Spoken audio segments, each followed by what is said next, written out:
हरे कृष्ण। तो आप सभी भक्तों का हार्दिक स्वागत है आज की इस रविवार की क्लास में।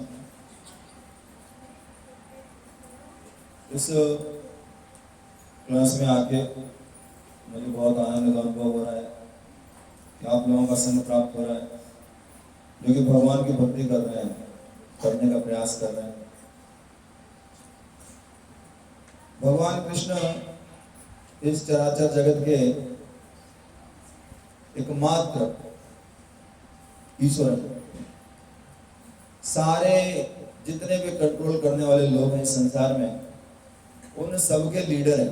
भगवान भगवद गीता के 5वें अध्याय के 29 नंबर श्लोक में कहते हैं कि मैं सारे यज्ञों का भोक्ता हूं और साथ साथ में सर्वलोक महेश्वरम हूं। सारे लोगों का मैं, ईश्वरों का भी ईश्वर हूं। सुहृदम सर्वभूतानाम, सारे लोगों का मैं सबसे भला चाहने वाला हूं। ज्ञात्वा माम शांति मृच्छति, जो इस बात को जान लेता है उसको शांति प्राप्त होती है। तो भगवान कृष्ण ने इस संसार की उत्पत्ति करवाई, सृष्टि की है। ये संसार भगवान कृष्ण से ही उत्पन्न हुआ। वास्तव में दो प्रकार की सृष्टि होती है। एक सृष्टि जो भगवान स्वयं करते हैं और एक सृष्टि जो ब्रह्मा जी करते हैं। इसलिए ब्रह्मा जी को भी सृष्टा कहा जाता है, लेकिन ब्रह्मा जी सेकेंडरी है, दूसरे नंबर के। जैसे मान लीजिए आपको कोई इमारत बनवानी है, कोई बिल्डिंग बनवानी है, तो बिल्डिंग बनाने के लिए आपने किसी इंजीनियर को बुलाया और इंजीनियर से कहा कि हमको बिल्डिंग बना के दो। तो इंजीनियर जो है आपसे कुछ चीजें मांगेगा, बोलेगा हमको ईंट दो, हमको सरिया दो, हमको मोरंग दो, सीमेंट दो, फिर बिल्डिंग बनेगी। तो आप उन चीजों को लेके आए और फिर इंजीनियर ने वो बिल्डिंग बना दिया। ठीक वैसे ही ब्रह्मा जी उस इंजीनियर के समान है। ब्रह्मा जी ने सृष्टि किया, इस संसार की सृष्टि ब्रह्मा जी ने की, इस ब्रह्मांड की सृष्टि ब्रह्मा जी ने किया, लेकिन सामान भगवान ने दिया। जो सामान था वो सब किसने दिया? भगवान ने। जगह भगवान ने प्रदान किया सृष्टि करने के लिए, फिर ब्रह्मा जी ने उसमें जोड़ तोड़ करके उसको बना दिया। तो मुख्य सृष्टा कौन है? भगवान। उसको बोलता है सर्ग, और विसर्ग मतलब सेकेंडरी क्रिएशन। वो कौन करता है? ब्रह्मा जी करते हैं।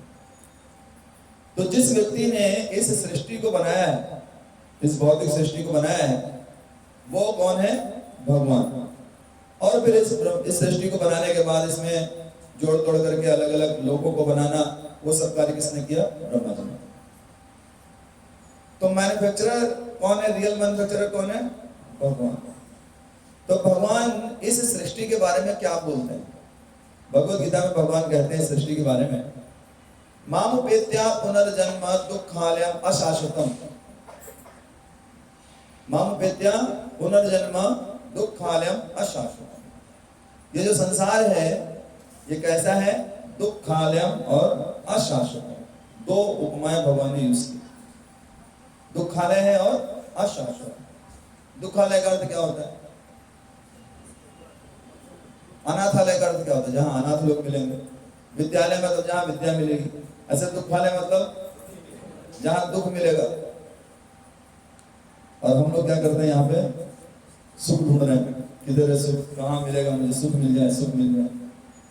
अब मैन्युफैक्चरर बता रहा है कि जो इंग्रेडिएंट्स हैं उसमें दुख मिलेगा, ये जो व्यवस्था है जो भी, उसमें दुख मिलेगा। लेकिन हम क्या चाह रहे हैं? सुख मिलेगा। और अगर गलती से मिल भी गया तो दूसरा उपमा भगवान ने यूज किया है, अशाश्वतम।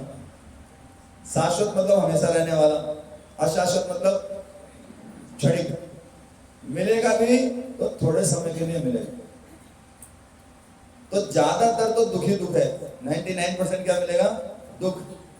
और थोड़ा अगर सुख मिला भी वो भी थोड़ी देर के लिए मिलेगा। एक माता जी वापी में आए मेरे पास, बोले प्रभु जी एक चीज मुझे समझ में नहीं आती संसार में। मैंने क्या? बोले 3 घंटे कुकिंग करो और 10 मिनट में खत्म हो जाता है खाना। 10 मिनट खाना खाने के लिए 3 घंटे कुकिंग करनी पड़ती है। कठिन बात है, सही बात। तो बहुत मेहनत है संसार में, बहुत मेहनत करनी पड़ती है। कुछ भी प्राप्त करने के लिए बहुत मेहनत करनी पड़ती है, गधा मजदूरी करनी पड़ती है। गधा मजदूरी सुने आप, गधे की तरह मजदूरी करनी पड़ती है, तब यहाँ पे थोड़ा सा सुख प्राप्त होता है। आप लोगों में कितने लोग नौकरी करते हैं? कुछ बेरोजगार नहीं है? सब लोग नौकरी करते हैं। नौकरी करने का अर्थ क्या है? 30 दिन तक चप्पल घिसनी पड़ती है उधर। कितने दिनों तक? फिर एक दिन सैलरी आती है। मान लो 1 तारीख को सैलरी आती है, तो 1 तारीख को ये व्यक्ति अपने आप को समझता है कि मैं राजा हूं, जितना पैसा कितना चाहिए ले लेके जाओ, कोई दिक्कत नहीं है। 15 तारीख आते आते समझ जाता है राजा तो नहीं हूं, गड़बड़ सोच लिया मैंने 1 तारीख को, अब बचाया नहीं तो 20 तारीख तक सब खत्म हो जाएगा। ये बहुत सोच समझ के खर्च करने लगता है, और 20 तारीख के बाद 22-23 तारीख आते आते पूछते भाई थोड़ा कुछ उधार मिलेगा? थोड़ा उधार मिले तो 7-8 दिन तक काम चले, 1 तारीख को रिटर्न कर दूंगा। फिर उधारी मांग के वो फिर अपने खर्चे निपटाता है। एक लड़का था मेरे साथ में, नौकरी करता था, जो मैं नौकरी किया करता था, 2012 की बात है। तो जब उसकी सैलरी आती थी तो महंगी वाली सिगरेट पीता था, महंगी वाली, जितनी महंगी आती थी उस टाइम वो सिगरेट पिया करता था। 20 तारीख आते आते सबसे सस्ती वाली सिगरेट पीने लगता था, और 27-28 तारीख को जो हमारा चौकीदार होता था ना, उसको बोलते बीड़ी है क्या, तो उसे बीड़ी लेके उससे उधार बीड़ी लेके पीता था। तो पहले ऐसा लगता है कि ये संसार में हम बहुत सुख को प्राप्त करेंगे, और एक चीज और है, ये संसार हमको ऐसा अनुभव कराता है, ऐसा फीलिंग कराता है, एक दिन हम सुखी हो जाएंगे। एक दिन क्या होगा? हम सुखी हो जाएंगे। आपको पता है जब किसी बच्चे का जन्म होता है तो बच्चा किससे प्रेम करता है सबसे ज्यादा? अपनी माँ से प्रेम करता है, क्योंकि माँ उसको दूध पिलाती है, हमेशा पास में रखती है। इस प्रकार वो माँ से प्रेम करता है। धीरे धीरे थोड़ा बड़ा होने लगता है तो उसको पता चलता है ठीक है ये सब, लेकिन चॉकलेट बहुत अच्छी होती है, और चॉकलेट पैसे से मिलती है। चॉकलेट किससे मिलेगी? पैसे से। तो चॉकलेट पैसे कौन देता है? पैसे पापा देते हैं। तो उसका प्रेम धीरे धीरे शिफ्ट हो जाता है, माता से किसकी तरफ चला जाता है? पापा। अब पापा भी बेचारे पूरे दिन नौकरी करने के बाद सोचते हैं भी मेरा बच्चा जो है शाम को आके मुझसे लिपट जाएगा, मुझसे पैसे मांगेगा, तो पापा बड़े खुश रहते हैं। इस प्रकार से दिन बीतते रहते हैं। एक दिन पापा घर पे आते हैं, बोलते हैं किधर गया? बोलो गया। किधर गया? बोलो दोस्तों के साथ खेलने गया। बोले अरे वो आज पैसे नहीं मांगे उसने। बोले अभी उसको कुछ इंटरेस्ट नहीं रह गया आपके साथ, पैसे में चॉकलेट में कोई इंटरेस्ट नहीं रह गया, अभी किसमें इंटरेस्ट हो गया है? दोस्तों के साथ खेलने में इंटरेस्ट हो गया। दोस्तों के साथ खेलते समय बच्चे भूल जाते हैं समय क्या हुआ है, भूख है कि नहीं, होता है ऐसा? बच्चे भूख भूल जाते हैं। अभी का तो आजकल का कल्चर पता नहीं, आजकल तो सारे खेल इसी में होते हैं। हमारे टाइम पे मार पड़ती थी खाना खाओ आके, खाने नहीं आते थे। तो बच्चे लोग खाने खेलने में खाने को भी भूल जाते हैं। तो इस प्रकार से धीरे धीरे जो प्रेम पहले माँ से था वो किधर चला गया? पिता के पास, पिता से दोस्तों के पास। फिर धीरे धीरे बच्चा बड़ा होने लगता है, स्कूल जाने लगता है। फिर बाद में स्कूल में कोई उसको फ्रेंड मिल जाती है तो उधर ट्रांसफर हो जाता है। अब वो दोस्तों को भी छोड़ देता है, बाहर में जाओ मैं गया। वो गर्लफ्रेंड बॉयफ्रेंड वाला सीन शुरू हो जाता है। इस प्रकार से चलता है। फिर एक दिन पता चलता है उसकी शादी हो रही है। तो नहीं, शादी बाद में करेंगे, पहले नौकरी करा देते हैं। तो फिर उसको पता चलता है नौकरी नहीं करेंगे तो जीवन में करेंगे क्या? पैसा तो चाहिए। तो पैसा करने के लिए मुझे क्या करना पड़ेगा? नौकरी करनी पड़ेगी। नौकरी करने के लिए मुझे बहुत अच्छे से पढ़ाई करनी पड़ेगी, तैयारी करनी पड़ेगी। तो पूरा ध्यान गर्लफ्रेंड होता है, बाद में बात करना, अभी मैं पढ़ने जा रहा हूँ, रख फोन। और फिर पढ़ाई पर ध्यान लगाता है। धीरे धीरे नौकरी लग जाती है, फिर शादी हो जाती है। कभी कभी गर्लफ्रेंड से होती, कभी कभी इम्पोर्ट होती है, फिर दूसरी बाहर से उससे करनी पड़ती। तो इस प्रकार शादी हो जाती है। शादी हो जाती है तो उसको पत्नी से प्रेम होता है। ये सब घर बार छोड़ के मेरे लिए आई है, मेरी पत्नी, उससे प्रेम हो जाता है। लेकिन धीरे धीरे क्या होता है, उसे पता चलता है गड़बड़ हो गया है। शुरू में लगा था कि जो है हम दोनों के बीच में बहुत प्रेम है, लेकिन बहुत प्रॉब्लम है। थोड़े से प्रेम को प्राप्त करने के लिए बहुत झेलना पड़ता है, बहुत समस्याएं। चक चक चक चक चक चक, सुबह से लेकर शाम तक घर आओ तुरंत चक चक चक चक चक चक। जो सुबह से लेकर शाम तक की सारी शिकायतें, सारी उल्टी सीधी बातें चक चक चक चक वो चालू रहती है। उसको लगता है तो फंस गया मैं। तब तक क्या होता है, कुछ दिनों के बाद उसको एक पुत्र या पुत्री की प्राप्ति हो जाती है, एक बच्चे का जन्म हो जाता है, वो सब भूल जाता है। ये मेरा बच्चा है, ये मेरा बच्चा है, मेरे को पप्पा बोलेगा। उस बच्चे से आसक्त हो जाता है। आप देख रहे हैं प्रेम कैसे ट्रांसफर हो रहा है। सबसे पहले किसके प्रति था? माँ, फिर पिता, फिर दोस्त, दोस्त के बाद गर्लफ्रेंड, गर्लफ्रेंड के बाद नौकरी, नौकरी के बाद पत्नी, पत्नी के बाद बच्चे पे आ गया। बच्चे का आसक्ति जो है बहुत बड़ी होती है, अपने बच्चे की आसक्ति बहुत ज्यादा होती है। हो सकता है ये अपने, ये आदमी ऑफिस जाता हो, पत्नी को भूल जाता हो, लेकिन बच्चे का 24 आवर चिंतन उसके, जब खास करके जब बच्चा छोटा रहता है। कई लोगों का अनुभव है। तो ये बच्चा जो है धीरे धीरे बड़ा होने लगता है, फिर बच्चे की शादी हो जाती है और बच्चे के बच्चे हो जाते हैं। अब इसका पोता घर पे आ गया। अब इसको प्रेम जो है अपने पोते से, पता है आपको, एक आदमी अपने पोते से, अपने बच्चे से भी ज्यादा प्रेम करता है। क्यों? क्योंकि दोनों का दुश्मन एक ही है। कौन? बच्चे का दुश्मन उसका पिता और इसका दुश्मन इसका बेटा। इसलिए देखिए पोते और बाबा में बहुत अच्छे जमती है, पोते और दादा में बहुत अच्छे जमती है। तो इस प्रकार से उसका प्रेम अपने पोते में ट्रांसफर हो जाता है। लेकिन एक दिन इसका बच्चा डिसाइड करता है, पापा अभी एक 2 BHK छोटा पड़ रहा है, अभी हमें क्या करना है, अलग रहना है। अभी बच्चे भी बड़े हो रहे हैं धीरे धीरे, तो हमको अलग रहना है। तो बोलते ठीक है बेटा। अब ये माता पिता अलग रहने लगते हैं और वो बच्चा अपने परिवार को लेके शिफ्ट हो जाता है। एक दिन पता चलता है इसकी पत्नी जो है वो सोई तो उठी ही नहीं, मर गई।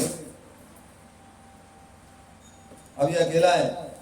सुबह सुबह घूमने जाता है, मॉर्निंग वॉक पे जाता है, वहां पे कुछ बूढ़े लोग मिलते हैं उधर, देखे होंगे आप, हंसते रहते हैं बूढ़े लोग।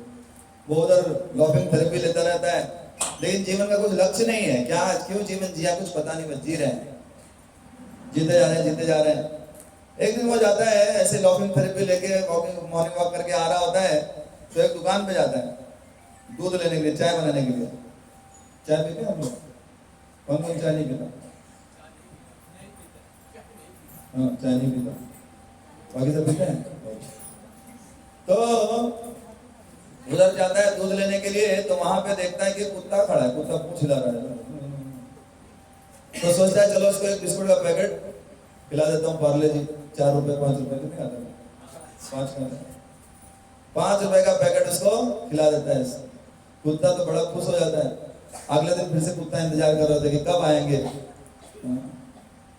अगले दिन फिर से वो आता है, फिर से दिखता कुत्ता खड़ा है वहां पे। तो ऐसे 4-5 दिन चलता रहता। कुत्ता सोचता है यार ये मेरे को रोज बिस्कुट खिला रहा है, इसके घर में बहुत सारे बिस्कुट होंगे। तो एक दिन वो प्लान करता है कुत्ता, उसके पीछे पीछे चलने लगता है और चलते चलते उसके घर पहुंच जाता है।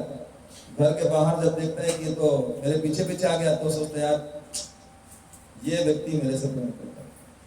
मैंने तब तक देख लिया मेरी माँ मुझसे प्रेम नहीं की, मेरे पिता मुझसे प्रेम नहीं किया, गर्लफ्रेंड, पत्नी, बच्चा, कोई प्रेम नहीं किया, पर ये कुत्ता जो है ना, ये मुझे प्रेम कर रहा है। और फिर कुत्ते को लेकर अपने घर आया और घर पे 2 ही लोग हैं, एक छोटा कुत्ता और एक वो बूढ़ा आदमी, है ना। तो जब बूढ़े आदमी की मृत्यु आती है तो बूढ़ा आदमी क्या सोचते हुए मरेगा कि ये छोटा कुत्ता बड़ा वाला तो जा रहा है, बूढ़ा आदमी तो जा रहा है, तो छोटे कुत्ते का क्या होगा, विल टेक केयर। ऐसा सोचते सोचते वो अपने शरीर को त्याग देता है। भगवान भगवत गीता में कहते हैं यम यम वाप स्मरण भावम तिष्ठन्ते कलेवरम तम तमय वैति कौन्तेय सदा तद्भाव भावितः। अंतिम समय में जो जिसका स्मरण करता है उसको अगला शरीर वैसा ही प्राप्त हो जाता है। अगले जीवन में इसको 4 पैर मिलेंगे अगर ऐसी मृत्यु किसी को। अब समझ रहे हैं प्रेम जो है वो क्या हो रहा है, ट्रांसफर हो रहा है। क्यों ट्रांसफर हो रहा है प्रेम? क्या कारण है ट्रांसफर होने का, बताइए। हाँ, प्रेम नहीं था, और कुछ बताइए। हाँ, थोड़ा तेज बोलो, वॉल्यूम बढ़ाओ। नई जगह मिल रहा है तो पुराना छोड़ रहा है। हाँ, आसक्ति के कारण, आसक्ति थी, प्रेम नहीं था। अच्छा, और सुख लेने की इच्छा थी, भोग करने की इच्छा थी, और गलत जगह कर रहा था प्रेम। प्रेम करने वाले भगवान श्री कृष्ण है, और कोई प्रेम करने वाला है ही नहीं, ये उसको पता ही नहीं था। प्रेम जब उसको ऐसी जगह पे होगा जब भगवान कृष्ण से प्रेम करेगा तो किसी से कोई प्रेम करने की जरूरत नहीं रहेगी। उसका प्रेम का जो खोज है वो कहां खत्म होगी? भगवान के पास खत्म होगी। शास्त्रों में एक एग्जांपल दिया जाता है, उदाहरण दिया जाता है। एक पेड़ पे दो पक्षी बैठे हुए हैं। एक पक्षी जो है वो उस पेड़ के फलों को खा रहा है, और दूसरा पक्षी इस पक्षी को देख रहा है। एक पक्षी क्या कर रहा है? फल खा रहा है। तो फल कभी मीठा होता है, कभी तीखा होता है, कभी उसमें स्वाद होता है, कभी कोई स्वाद नहीं होता। ये पक्षी हैं हम लोग, जो यहाँ पे कर्म कर रहे हैं, और कर्म कभी अच्छे मिलते हैं, कभी बुरे मिलते हैं, कभी उनका अच्छा फल मिलता है, कभी बुरा फल मिलता है। और दूसरा पक्षी कौन है? वो है परमात्मा, भगवान। वो हमको देख रहे हैं कि कब ये मेरी तरफ देखे, कब ये मेरी तरफ देखे तो क्या हो जाएगा? इसका काम पूरा हो जाएगा। हम क्या कर रहे हैं? उस पेड़ के फलों को चखने में लगे हुए हैं, इधर देख ही नहीं रहे हैं। एक और एग्जांपल समझते हैं। एक बार क्या हुआ, कुछ साइंटिस्ट लोगों ने एक बॉक्स बनाया। उस बॉक्स के अंदर एक दरवाजा था, छोटा सा दरवाजा, जिसमें चूहा जा सकता था। अंदर दो बटन थे। एक बटन दबाने से ब्रेड आती थी, रोटी आती थी, और एक बटन दबाने से करंट लगता था। और कभी इस बटन से करंट लगता था, कभी इस बटन से करंट लगता था, कभी इस बटन से रोटी आती थी, कभी इस बटन से रोटी, पता नहीं चलता था कि किससे क्या आएगा। अब क्या किया साइंटिस्ट लोगों ने? उसका गेट खोला और चूहे को अंदर भेज दिया। चूहा अंदर, अब ये गेट बंद कर दिया। चूहा अंदर गया, चूहे ने क्या किया? बटन दबाया। बटन दबाने से क्या हुआ? रोटी आई। चूहे ने रोटी खा ली, बड़ा मजा आया, बढ़िया आया। तब तक उसने दूसरा बटन दबाया, दूसरा बटन, उधर से क्या हुआ? करंट लगा उसको। अब इस बटन को नहीं दबाऊंगा, तो उसने पहले वाले बटन, इस वाले में करंट लग गया उसको, तो दूसरा वाला दबाया, दूसरे वाले को दबाया। तो कभी उसको रोटी मिलती है, कभी उसको करंट मिलता है, कभी उसको करंट मिलता है, कभी उसको। तब तक साइंटिस्ट लोगों ने क्या किया? उस गेट को खोल दिया। जिस गेट से वो अंदर गया था ना, उस गेट को खोल दिया। लेकिन चूहा तो बिजी है, कभी चूहा करंट खा रहा है, कभी चूहा रोटी खा रहा है, कभी चूहा रोटी खा रहा है, कभी चूहा करंट खा रहा है। वो बिजी है, वो ये नहीं देख रहा कि अभी गेट खुल गया है, अभी क्या कर सकता है? वो निकल सकता है। जय श्री जगन्नाथ बलदेव सुभद्रा की जय। लेकिन चूहा क्या कर रहा है? बिजी है। चूहे से पूछा, भाई भगवद गीता पढ़ेगा? बोले टाइम किधर है, टाइम कहाँ है? चूहे से बोला, भाई भगवान का नाम जो बोला, टाइम किधर है यार, सुबह सुबह नौकरी पे जाना रहता है। तो चूहा तो बिजी है। चूहा जो है वो निकलने का प्रयास ही नहीं कर रहा है। चूहा सोच रहा है सुख के लिए प्रयास करते हैं, लेकिन सुख तो मिलने वाला है नहीं, क्योंकि भगवान ने बोला है भगवद गीता में, जब मैन्युफैक्चरर ही बोल रहा है कि भैया नहीं है, तो क्यों खोज रहे हो उसमें सुख? मिलेगा नहीं मिलेगा। लेकिन चूहे ने कहा, लेकिन एक दिन तो ऐसा आएगा, अपना नंबर आएगा, जिस दिन मुझे सुख मिलेगा, कोई नहीं रोक सकता। एक ना एक दिन तो सुख मिलेगा। एक दिन मेरा इंक्रीमेंट हो जाएगा, मेरी सैलरी बढ़ जाएगी। तो एक व्यक्ति था, भिखारी था, वो सत्तू जानते हो? सत्तू तो भीख मांगता था, और केवल सत्तू ही लेता था, भीख मांगना केवल सत्तू लेता। तो एक दिन वो अपने घर में, जो उसका था घर नहीं, मतलब वो रोड के बीच में क्या हुआ, डिवाइडर होता ना, उसको सो रहा था। उधर ही उसने सत्तू का पूरा घड़ा टांगा होता है, सत्तू भर भर के रखा हुआ। और सोच रहा था एक दिन क्या होगा, ये सत्तू मैं बहुत सारा इकट्ठा करूंगा। उस बहुत सारे सत्तू को इकट्ठा करने के बाद मैं सत्तू को बेचूंगा। बेचने से क्या होगा, मैं एक बकरी खरीदूंगा और बकरी खरीदने के बाद क्या करूंगा, उससे खूब दूध मिलेगा। दूध बेच के मैं खूब अमीर हो जाऊंगा। फिर मैं बकरी को बेच दूंगा, कई बकरी हो जाएंगी, सारी बकरियों को बेच दूंगा। फिर क्या होगा, फिर मैं गाय खरीदूंगा। गाय दूध देगी, खूब दूध देगी गाय, दूध बेचना शुरू करूंगा। खूब बढ़ता रहेगा, दूध बढ़ता रहेगा, कई सारी गाय हो जाएंगे मेरे यहाँ। फिर जब मेरे पास बहुत पैसा हो जाएगा तब मैं क्या करूंगा, शादी करूंगा, मेरी पत्नी आएगी, फिर और गाय बढ़ती जाएंगी, मैं और अमीर होता जाऊंगा। फिर क्या होगा, एक बच्चा होगा और बच्चा मुझे बोलेगा पापा, और मैं कहूंगा ठीक है बेटा रुको, अभी मैं पहले गाय का दूध निकालूं, उसके बाद तुम्हारी सेवा करूंगा आगे। लेकिन बच्चा मेरे पीछे पीछे वो गौशाला में जहां पर मेरी गाय रखी होंगी उधर आ जाएगा। तो मैं अपनी मम्मी, इसको लेके जाए यहां से। तो वो बोलेगी अरे मैं तो काम कर रही हूं, मैं खाना बनाऊं कि ये बच्चे का ख्याल रखूं। तो मैं उसके पास जाऊंगा गुस्से में और बोलूंगा तो करती है कि नहीं, एक लात मारूंगा उसको। और वो एक लात मार दिया, वो जो घड़ा था उसको पूरा सत्तू जमीन में गिर गया,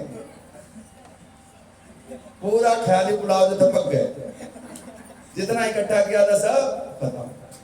तो भविष्य के गर्भ में क्या रखा है, हम कितना भी प्लानिंग कर लें, भविष्य में क्या होने वाला है हम कुछ कह सकते, कुछ नहीं कह सकते। अभी कोरोना आया था कुछ समय पहले, तो प्लानिंग करने वाले निकल गए कई लोग, तो उसमें प्लानिंग करते करते निकल गए, बोले ये प्लान करूंगा, ये प्लान। मनुष्य ऐसा सोचता है कि कभी नहीं मरेगा। जब यक्ष ने युधिष्ठिर महाराज से प्रश्न पूछा, 100 प्रश्न पूछे उसको, जिसमें के 4 बहुत महत्वपूर्ण प्रश्न है लास्ट में। उसमें से एक प्रश्न पूछा कि संसार में सबसे ज्यादा आश्चर्यजनक क्या बात है, what is the most wonderful thing in this world. इस संसार में सबसे ज्यादा आश्चर्यजनक क्या है। हम लोग बोलते ताजमहल, चाइना की दीवार, पीसा की मीनार, मिस्र के पिरामिड। नहीं भाई, युधिष्ठिर महाराज ने कहा संसार में सबसे ज्यादा आश्चर्यजनक है आजू वाला मर रहा है, बाजू वाला मर रहा है, ये बंदा सोच रहा है मैं कभी नहीं मरूंगा। हमसे बड़े लोग मर गए, हमसे छोटे लोग भी मर गए, लेकिन ये बंदा क्या सोच रहा है, मैं कभी भी मरूंगा। इससे बड़ा आश्चर्य कुछ है ही नहीं संसार में, बताइए है इससे बड़ा कोई आश्चर्य। मैं एक बार ट्रेन में आ रहा था जयपुर से वापस, तो रास्ते में हम लोगों को देखते हैं ना, तो कभी कभी वो लोग सोचते हैं फ्री में मिल गया इसको ज्योतिषी, इससे थोड़ा हाथ दिखवा देता हूँ। तो मेरे से पूछा आपको ज्योतिष आती है, मैंने कहा हाँ आती है, हालांकि नहीं आती, और मैंने कहा मैं हाथ ही है। बोला हाथ देख लेता, मैंने कितने लोग हाथ देख चुके हैं बताइए क्या प्रॉब्लम। बोला जरा मेरा हाथ देख के बताइए। तो जैसे उसने मेरे को अपना हाथ दिया ऐसा, बोला देखिए, मैंने कहा बाप रे, बोला क्या हुआ, मैंने कहा मरने वाले हो। वो हाथ खींच लिया पीछे। तो बोला पंडित जी सही से बता रहा हूँ, बताइए, ना बताओ मत बताओ। मैंने कहा बिल्कुल फैक्ट बता रहा हूँ, तुम अमीर होगे कि नहीं होगे, तुम्हारी शादी होगी कि नहीं होगी, बच्चे होंगे कि नहीं होंगे, ये सब का मुझे कंफर्म पता नहीं है। एक चीज कंफर्म पता है, मृत्यु 100% होगी तुम्हारी। तो बोला कब होगी, मैंने वो बता, वो मुझे पता नहीं लगी। तो ये चीज बिल्कुल कंफर्म है कि मृत्यु होगी, है ना। अब मृत्यु की तैयारी कौन कर रहा है, कौन प्लान कर रहा है कि मृत्यु होगी, हम लोगों में से कोई कर रहा है। परीक्षित महाराज को जैसे ही पता चला, माता जी कर रहे हैं, चलो। परीक्षित महाराज को जैसे पता चला कि 7 दिन में मृत्यु होगी, परीक्षित महाराज जान गए ये संसार की कोई चीज मेरे साथ जाने वाली नहीं है, ना तो पत्नी, ना तो बच्चे, ना तो मेरा राज्य। वो बैठ के गंगा जी के किनारे बोले भाई सब लोग आप लोग बताओ कि मुझे मृत्यु आने वाली है, अभी मुझे क्या करना चाहिए। परीक्षित महाराज को कितने दिन बाद मृत्यु आने वाली थी, हम लोग कितने दिन बाद आएगी, 7 दिन में ही आएगी।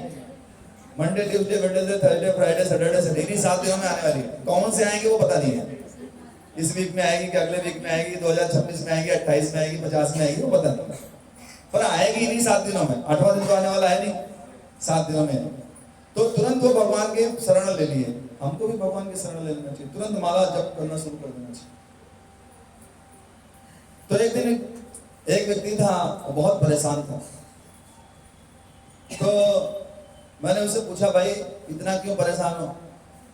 बोला, प्रभु जी मेरी कंपनी में मेरा बॉस जो है वो मुझे बोलता है कि तुम्हारा प्रमोशन कर देंगे, अभी इस साल तुम्हारा प्रमोशन हो जाएगा।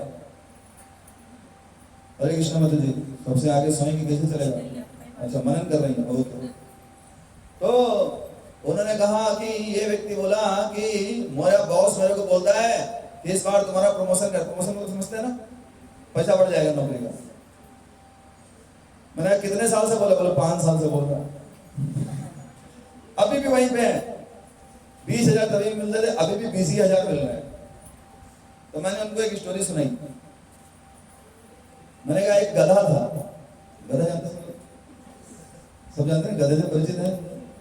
तो एक गधा था, एक गधे ने सोचा कि आज के बाद ये मेरा जो नौकर बॉस है, ये मुझसे बहुत काम लेता है, अब इस बॉस की मैं जी हुजूरी नहीं करूंगा, आज से काम करना बंद। बहुत दिनों से प्रमोशन नहीं दिया इसने, 5 सालों के प्रमोशन नहीं दिया। अब मैं क्या करूंगा, इसका लिए काम करना छोड़ दूंगा। गधे ने डिसाइड कर लिया। तो उस दिन क्या हुआ, धोबी ने अपने बहुत सारे कपड़े निकाले, गधे के ऊपर लादे, पर गधा आगे बढ़ा ही नहीं। गधे ने, मैं नहीं जा रहा। धोबी का क्या हो गया इसको, सोचा उसने, अंदर गया, डंडा निकाल के लाया, तो लगाया उसने। बोले, चलेगा कि नहीं चलेगा? नहीं चलूंगा। तो धोबी ने कहा, तो ढीठ हो गया। धोबी ने कहा चलो। धोबी अंदर गया, अंदर से गाजर निकाल के लाया, एक रस्सी लेके आया और गाजर को डंडे के सबसे आगे लटका दिया। डंडा होता ना, उसके आगे ऐसे गाजर लटका दिया और उस डंडे को गधा जो था गधे की पीठ में बांध दिया। एक छोर गधे की पीठ में बांध दिया और एक छोर के आगे क्या लटक रहा था? अब गधे के आगे 2 फीट आगे गाजर ऐसा लटक रहा था।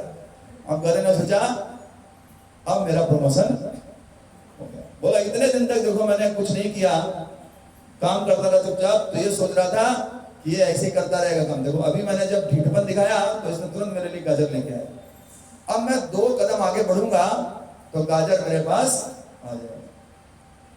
कितने कदम बढ़ना है? 2 कदम, 2 फीट आगे बढ़ेगा, गाजर आ जाएगा। ये बेचारा 2 फीट आगे बढ़ा तो गाजर क्या हुआ? वो भी बढ़ गया आगे। अब ये गाजर जो है बढ़ता रहा, धोबी गधा भी बढ़ता रहा और बढ़ते बढ़ते जहां पे धोबी को सारा अपने कपड़े लेके जाना था वो जगह आ गया। गधे के ऊपर जो भी कपड़े लदे हुए थे वो सारे कपड़े धोबी ने उतारे, उस डंडे को खोला, डंडे से गाजर खोला, गाजर उठा के जेब में, उसी डंडे को 2 मारा और भगा दिया उसको, गधे को। और पूरे दिन धोबी ने क्या किया, अच्छे से कपड़ों को धुला। धुलने के बाद कपड़े तो गीले हो गए थे, कपड़े भारी हो गए।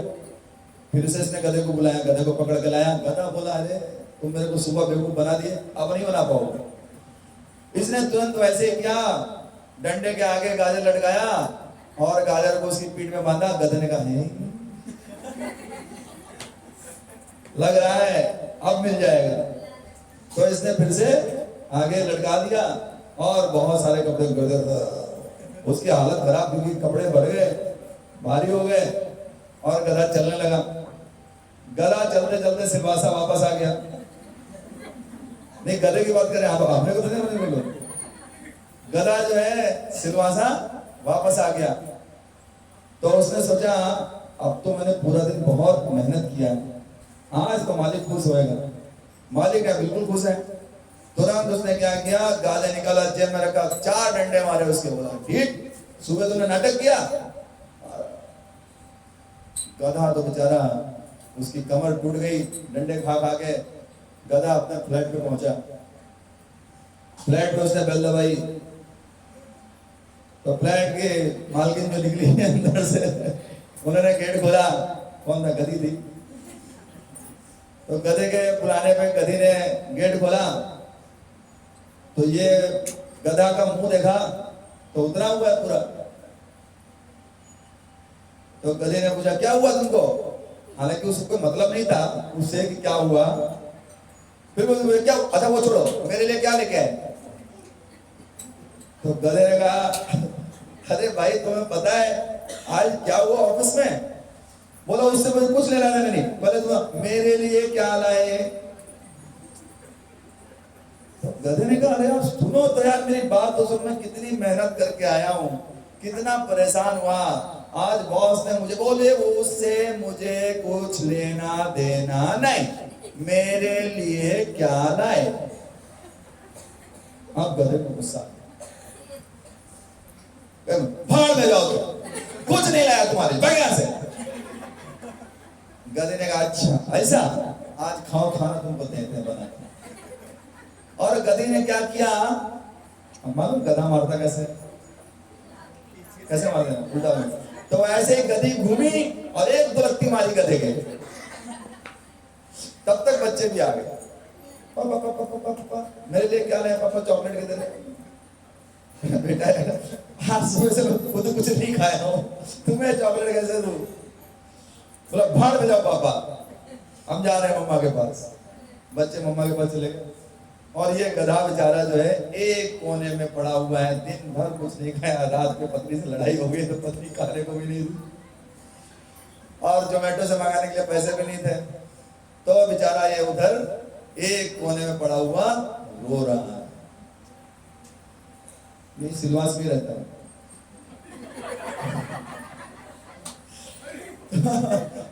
ऐसे गधे की जिंदगी वो गधा जी रहा है। जो घास उसको कहीं भी मिल जाएगी, वो सोच रहा है कि उसका बॉस उसको घास देता है। भगवान हम सबके खाने की व्यवस्था किए हुए, पता है इस संसार में कोई भी भूख से नहीं मरता, ज्यादा खा खा के मर जाते हैं। कोई व्यक्ति भूखा नहीं मरता, लेकिन हम सोच रहे हैं हम भूखों मर जाएंगे और उसके चक्कर में इतनी मेहनत कर रहे हैं, गधा भी शर्मा जाता है, तू मेरे से भी ज्यादा मेहनत कर रहा है, इतनी मेहनत करने पर लगे हुए। तो ऐसे गधे की तरह जीवन जीते हुए हम क्या कर रहे हैं? धीरे धीरे मृत्यु के पास पहुंच रहे हैं। एक दिन क्या होगा? मृत्यु आ जाएगी। उस समय हमसे ये नहीं पूछा जाएगा, भाई तुमने उस दिन तुम्हारा कितना प्रमोशन हुआ था, कितने रुपए बढ़े थे सैलरी, ये पूछा जाएगा उधर? बातें मत कीजिए भाई। आपसे वहां पूछा जाएगा, भाई आपने कुछ भक्ति वक्ति किया है क्या? ये क्यों होता? बोले भाई जो सिलवासा में सेंटर था, बुलाया जाता था, जाते नहीं थे, संडे को बोलते थे हम आराम करेंगे, 7 दिन तो 6 दिन नौकरी किया तो 7वें दिन आराम करना पड़ेगा।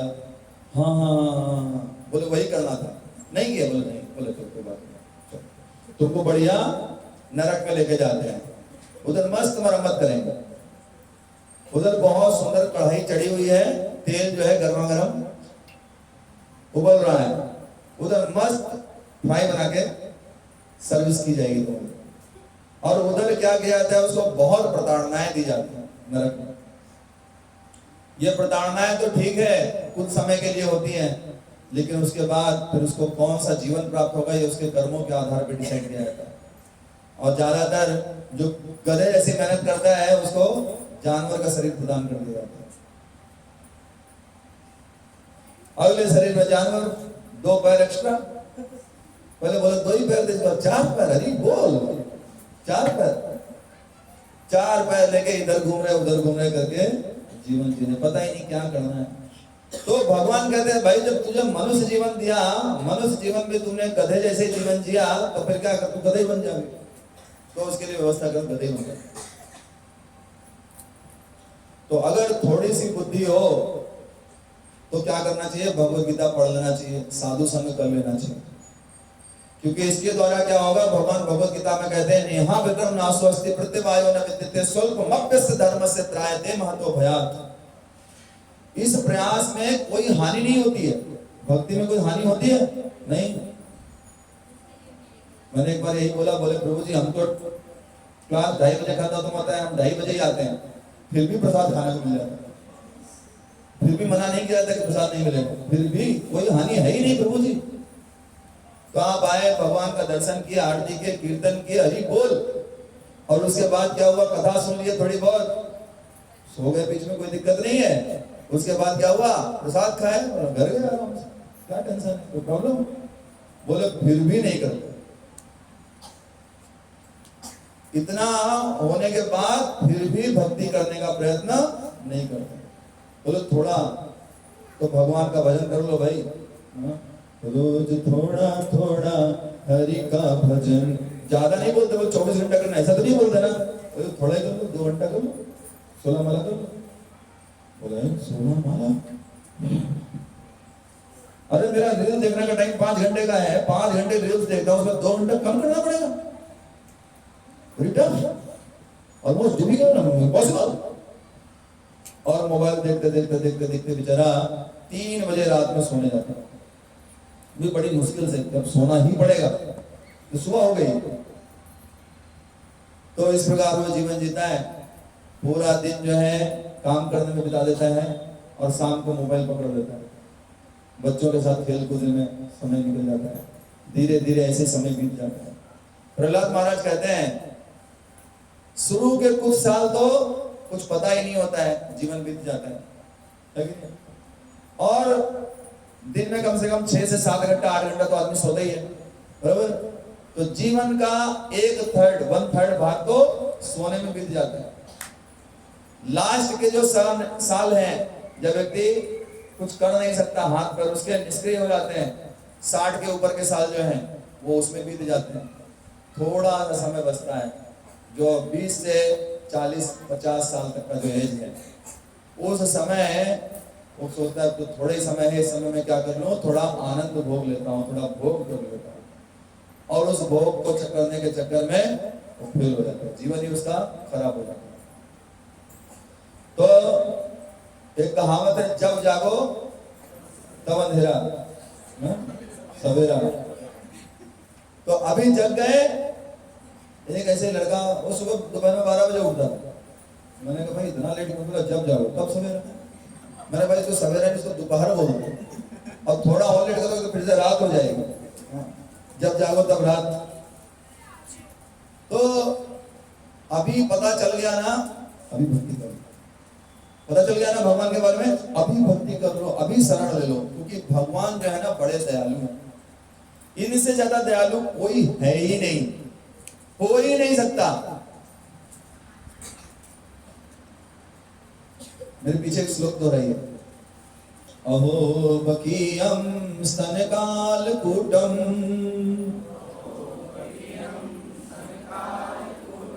जिह्वा दयायाप्यदाप्य साधवी लेभे गतिं धातृचितां तत्वन्यं कं वा दयालु शरणं व्रजेम। बकी, अहो बकी, बकी मतलब होता है, बकी मतलब किसको मालूम? बकी किसको बोलता है? नहीं मालूम? बक की बहन, बक, बकी। बक कौन था? बकासुर। बकासुर की एक बहन थी, बहुत क्यूट, उसका नाम था पूतना। बकी किसको बोलते हैं? पूतना को। अहो बकीयम स्तन कालकूटम, कालकूट नाम का विष लगा के आई थी भगवान कृष्ण को पिलाने के लिए, दूध पिलाने के बहाने उनको विष पिलाना चाह रहे। भगवान ने कहा ये तो मां जैसा व्यवहार कर रही है। तो भगवान ने क्या किया? दूध पिया, विष भी पिया, और उसके प्राण भी पी लिए, और उसको क्या गति प्रदान किया? लेवे गति धातु, धाय मां की गति प्रदान कर दी। मतलब वैकुंठ लोक में, अपने लोक में, गोलोक वृंदावन में भगवान ने उसको मां का दर्जा दे दिया। सगी माँ वाला नहीं, पर जो हेल्प करती हैं माओ की, वो वाला दर्जा उनको दे दिया। अब उस व्यास देव कहते हैं, एक बात बताओ, इससे ज्यादा दयालु कोई मिलेगा क्या? कोई आपको मारने आए, आपको मारने आए, और उस व्यक्ति को आप क्या दे दो? खाना बनाने को दे दो, आगे से सेवा, भाई तुम खाना बनाओ, वो कभी भी मार देगा वो। भगवान ने उसको वो सेवा, वो गति प्रदान कर दिया। तो बोलते हैं कम वा दयालु शरणम व्रजेम, इससे ज्यादा दयालु कोई व्यक्ति हो सकता है क्या? कोई नहीं। भगवान से दयालु कोई नहीं। इस संसार में लाखों टाइप के लोग हैं, भांति भांति के लोग, बहुत लोग हैं। कुछ लोग भगवान को मानते हैं, कुछ भगवान को नहीं मानते। अब भगवान ही हमको सांस के लिए हवा कौन प्रोवाइड कर रहा है? भगवान प्रोवाइड कर रहे हैं। तो भगवान के अच्छा तुम बेटा मेरे को नहीं मानते हो ना, मैं तुम्हारा पाइप काट देता हूँ। जो हवा वाला पाइप है उसको मैं क्या करता हूँ? कट कर देता हूँ। कट करने से क्या होगा? मर जाएगा, मर जाएगा ना आदमी। लेकिन भगवान उसको भी हवा दे रहे हैं जो उनको नहीं मानता है। और तो भगवान मर गया, उसको भी भगवान हवा दे रहे हैं, उसको भी पानी दे रहे हैं, उसको भी सूर्य का प्रकाश दे रहे हैं, उसको भी खाने को दे रहे हैं। तो इतने दयालु केवल भगवान ही हो सकते हैं। बताइए, अगर मान लो कोई पिता, कोई बच्चा बोले पिताजी से, पिताजी मेरा बंटवारा कर दो, अभी आपके साथ नहीं रहना। अब पिता ने बंटवारा कर दिया, उसके बाद थोड़ी देर बाद आए तो पिताजी गलती हो गई, गलती हो गई। लेकिन भगवान ऐसा नहीं करते। भगवान यहां तक कि जो उनको नहीं मानता है उनकी भी केयर करते हैं, उनको भी सारी सुविधाएं देते हैं संसार में। ऐसे भगवान की अगर शरण ग्रहण नहीं कर रहे हैं भाई, तो सबसे बड़े मूर्ख हम ही हैं। इससे बड़ी मूर्खता और कोई नहीं हो सकती। इसलिए समय है, इस समय को भगवान की सेवा में लगा के इसी जीवन में भगवान को प्राप्त कर लेना चाहिए।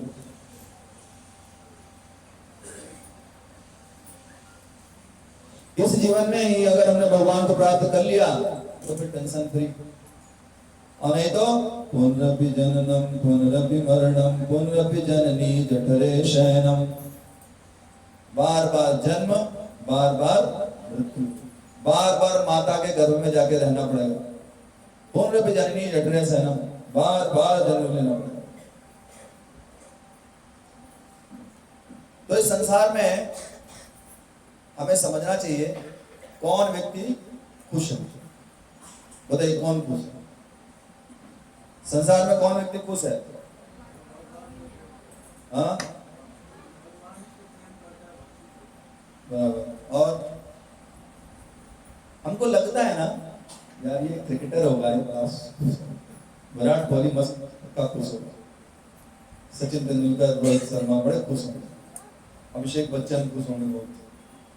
लगता है ना, ये लग ही रहा है, कोई खुश नहीं, सब दुखी, सब दुखी, अलग अलग तरीके का दुख है सबको, सबको अलग अलग तरीके का दुख है। तो इस संसार में कोई भी व्यक्ति सुखी नहीं है।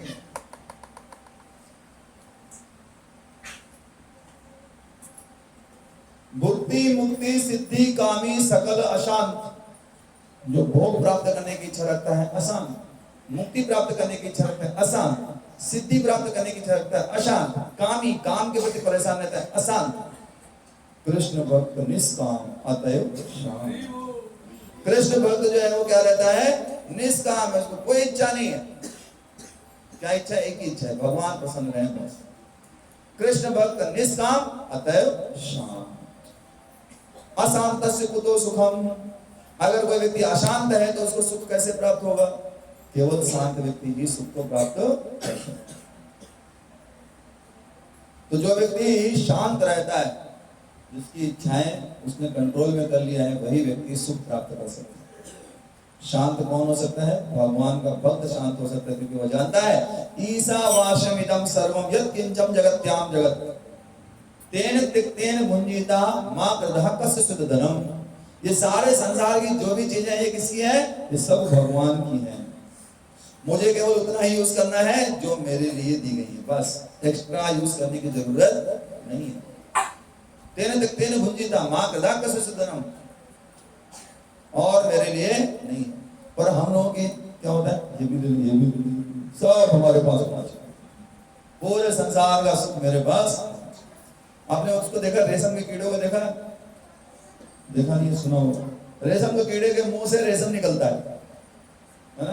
और रेशम निकलते निकलते निकलते और रेशम को अपने चारों तरफ लपेटता रहता है, और लपेट लपेट के ऐसा हो जाता है कि अंदर हवा भी जाने का रास्ता बंद हो जाता है, अंदर ही मर जाता है। ऐसे ही हम लोग क्या करते हैं? पूरे दुनिया का कचरा सब अपने घर में इकट्ठा करेंगे, सब लेके आ जाते हैं और उसी घर में मर जाते। भगवान की भक्ति नहीं करते। तो इस संसार में बहुत मिनिमम रिक्वायरमेंट के साथ जीवन जी के इस संसार में भक्ति करने का प्रयास करें। कोई और प्रयास करेंगे तो उसमें थोड़ी कठिनाई है, पर भक्ति में भगवान, जैसे माँ अपने बच्चे का ख्याल रखती है, छोटे बच्चे को, माँ के मान लो 2 बच्चे हैं, एक बच्चा 10 साल का है और एक बच्चा जो है अभी 6 महीने का है, 5 महीने का है, जो बोल नहीं पाता कि मम्मा मुझे भूख लगी है, और एक बच्चा 10 साल का है। तो माँ किसको प्रेम करती है? माँ तो दोनों को प्रेम करती है, लेकिन ज्यादा केयर किसकी करती है? छोटे बच्चे। तो एक भक्त जो है वो उन छोटे बच्चे के समान है भगवान के लिए। और बच्चा जो है उसको कुछ नहीं मालूम है, एक ही चीज मालूम है, क्या? हरे कृष्णा कृष्णा कृष्णा हरे हरे, हरे राम राम। बच्चे की बात नहीं कर रहे थे हम लोग। बच्चे को क्या रोता रहता है, उसको मालूम ही नहीं कुछ। भूख लगी मच्छर कट रहा, गीला कर दिया बिस्तर, एक ही चीज माँ तुरंत भाग के आती है, क्या हुआ मेरे बच्चों को, क्या हुआ? कुछ भी समस्या होगी माँ भाग के आएगी। और वो बड़ा वाला बच्चा मांगता रहता खाने को, उसको खाना भी नहीं देती। पहले इस बच्चे का ख्याल, क्योंकि ये बच्चा पूर्ण रूप से उसके ऊपर डिपेंडेंट है, पूर्ण रूप से उसके ऊपर आश्रित है। ऐसे भक्त जो है वो भगवान के ऊपर पूर्ण रूप से आश्रित है, इसलिए भगवान क्या करते हैं?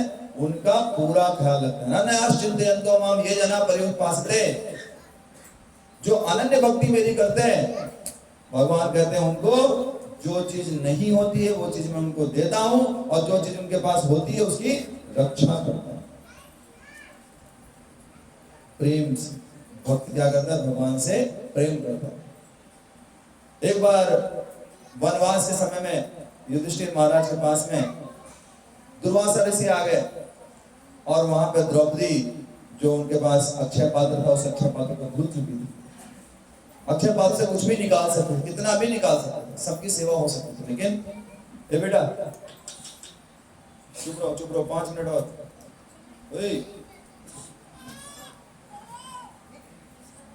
तो अक्षय पात्र धुला जा चुका था, और अक्षय पात्र धुलने के कारण कुछ भी अभी नहीं निकल सकता था। दुर्वासा ऋषि अपने बहुत सारे शिष्यों के साथ आ गए। द्रौपदी को कोई याद नहीं आया, अभी केवल कृष्ण ही मदद कर सकते, अभी कोई कुछ कर ही नहीं सकता कृष्ण के अलावा। तुरंत उसने कृष्ण को याद किया। कृष्ण भाग के आए और बोले द्रौपदी से, मुझे भूख लगी, कुछ खाने को। द्रौपदी ने कहा, ऑलरेडी 60,000 लोग भूखे खड़े हैं बाहर, तुम और आगे खाने के लिए दो। बोले अच्छा बात धुल चुका हूँ, दिखाओ। सही से नहीं धुला होगा।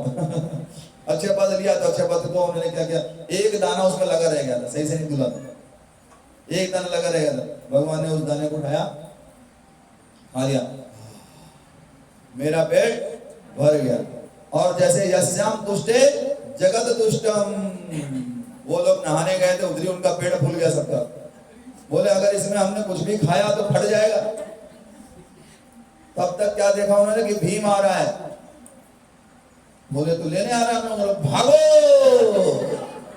सब लोग अपना जो भी सामान अमन था छोड़ छाड़ के भागे। बोले हम अगर खाए नहीं, भाई आप किसी रेस्टोरेंट में जाओ और उधर ऑर्डर कर दो, भाई हम लोग 50 लोग खाने के लिए आ रहे हैं, रेडी रखो खाना, और आप फिर खाने मत जाओ। तो रेस्टोरेंट वाला क्या करेगा? पकड़ के मारेगा।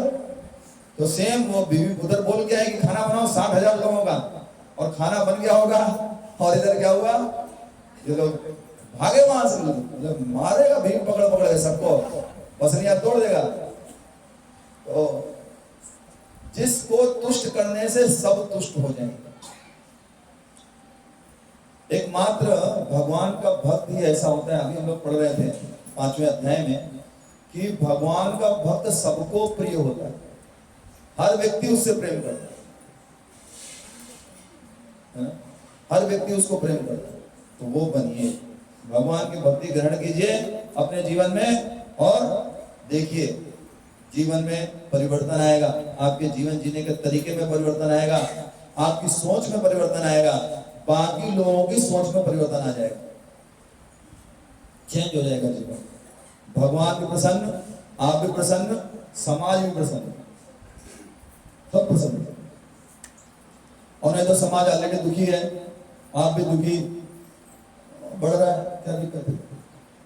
तो समझिए, इस संसार में सुख प्राप्त करने की इच्छा मत करिए, इस जीवन को काट डालिए। कैसे? भगवान की भक्ति करते हुए। आप सोचेंगे मैं 10 साल बाद ये हो जाएगा, फिर ये हो जाएगा, फिर वो हो जाएगा। इस संसार में दुख हमेशा रहने वाला है, चाहे जिसकी गवर्नमेंट रहे, गवर्नमेंट भी चेंज हो जाएगी तो भी दुख रहने वाला है। तो समाज ऐसी रहेगा, जो पृथ्वी इसीलिए बनाई गई है, मनुष्य लोक का निर्माण इसीलिए किया गया कि दुख मिले। वो दुखों को झेलिए, सुखों को झेलिए, दोनों को झेलिए, भगवान का नाम लेते रहिए, वो मत छोड़िए। जाहि विधि राखे राम, ताहि विधि रही। अगर भगवान खाने को लड्डू दे रहे हैं, रसगुल्ला दे रहे हैं, तो भी खाइए। भगवान खिचड़ी दे रहे हैं, नमक भूल गए तो भी खाइए। जिस विधि में भगवान रखे हैं उस विधि में रखिए, पर भगवान का नाम मत छोड़िए लेना। हरे कृष्णा कृष्णा कृष्णा हरे हरे, हरे राम राम राम हरे हरे। तो भगवान का नाम जो है बहुत महत्वपूर्ण है। आप लोगों में कौन ऐसे व्यक्ति हैं जो भगवान का नाम जप नहीं करते हैं? हाँ भाई, जो नाम नहीं लेते भगवान का, मेरे अलावा मैं तो बताऊं कौन है? सब लोग भगवान का नाम लीजिए, सब लोग, है ना? और इसी जीवन में भगवान को प्राप्त कर लीजिए। क्यों आगे का इंतजार करना? अभी इतनी समस्याएं चल रही हैं, जैसे जैसे समय बढ़ेगा समस्याएं और बढ़ती जाएंगी। अभी इसी जीवन में भगवान की भक्ति कीजिए, भगवान को प्राप्त कीजिए। हरे कृष्ण। श्री प्रभुपाद की